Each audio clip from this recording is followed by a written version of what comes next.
Hi, so we're going to go over Upavistha Konasana. This is the posture where you're sat on the floor and your legs are wide into a V. Now, if you need to use props here, I would recommend using one of these flatter foam bricks. And if you don't have one of these, you can just use a thicker blanket, not too fluffy of a blanket, and just fold it a couple times on itself. And you're going to need to use a block after you notice how your pelvis connects to the floor. So you take your legs wide, and we don't want them super wide, okay? It's not the splits, and it's not too narrow. So somewhere in between, a happy medium. Okay, so it doesn't have to be your max opening. Now, back up so you can see my feet. Now, notice how you are sat on the floor. Are you sat upright, or are you kind of rounded back, feeling like you're falling back and your knees are bent? If you're more like this and it kind of hurts your lower back and you feel like you're falling over, that's when you're gonna sit on one of these blocks.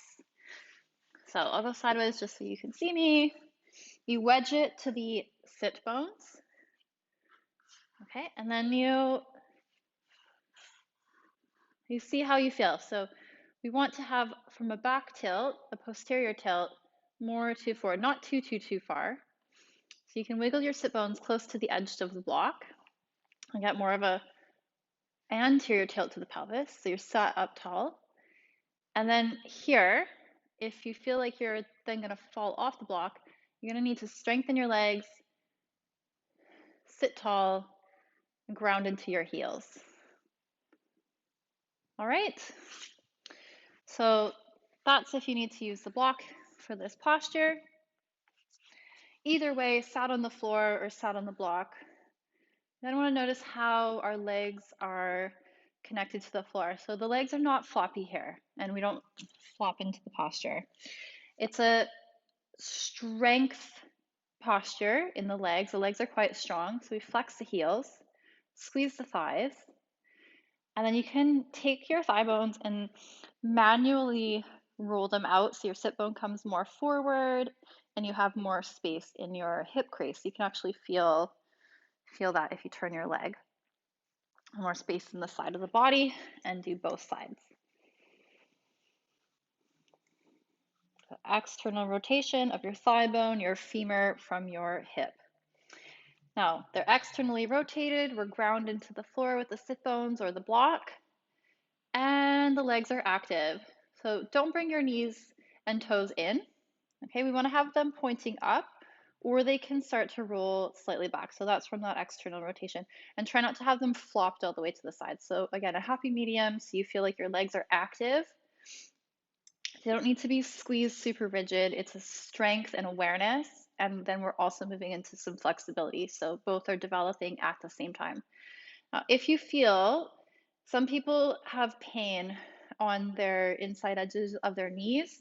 So these hard little bits on the inside edges of our knees, that's actually where our muscles of our legs start to insert into the knee joint.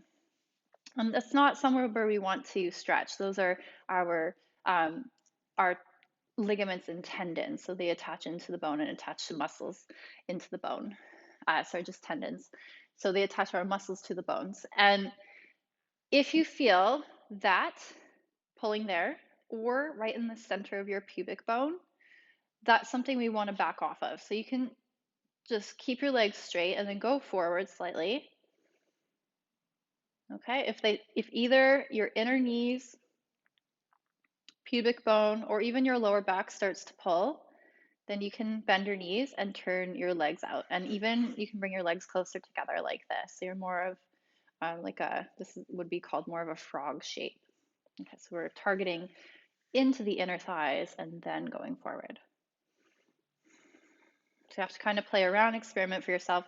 Where are your legs positioned so you can tilt forward in your pelvis a little bit with a long straight spine and then feel the inner thighs start to stretch. Try not to drop heavy into the floor and overdo the stretch. You need to be patient patient with these ones. They can be quite deep if we hold a lot of tension in the groin area. Now, next we start to fold forward. So when we fold forward, the legs can tend to move with us. So be aware of the legs staying where they are. And if it helps, you can experiment with grabbing your thighs, again, pushing them back so you're rolling your fingertips back and actually squeezing like your thigh muscle, rolling the thigh bone out at the same time, and then pushing back with the base of your palm. Okay, that's going to keep your legs in place and active. And you lift out of the waistline. Scoop your lower belly into your back. Lift up, breathe to your chest. Then bring your shoulders back so your neck's long. We're just going to tip forward. Look down towards the floor, but don't drop your head. Keep your spine quite straight and see where we can get to from here. Be honest with that. Now, if this is helpful and helps you stay active in the pose in your back and your legs, you can stay there, or you can bring your hands down to the floor in front of you. If you have more space, you can even come down to your forearms, but if you start to round your back and roll backwards, no forearms. So straight spine, chest forward, lengthening up and out of the hips, then elbows forward. So if we were looking from the side, my back's quite straight here. Now, if that's feeling okay, legs feeling okay, all the joints okay, the next step, you could take your outer edges of your legs.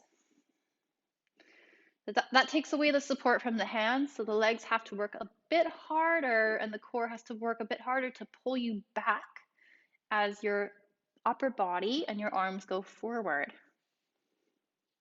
Okay, so notice what that feels like. And if it's too intense, your hands are on the floor for support. Eventually, you might be able to grab the outer edges of the legs.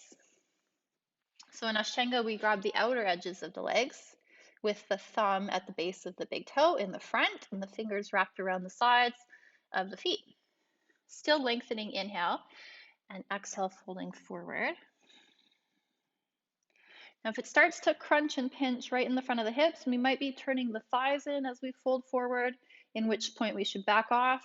And then focus on the bandhas. So the bandhas where we draw the belly in, draw up into the pelvic floor, and then feel like we're rolling. You need to find that length up out of the hips and then fold forward, still sucking the lower belly back and in as your chest goes forward.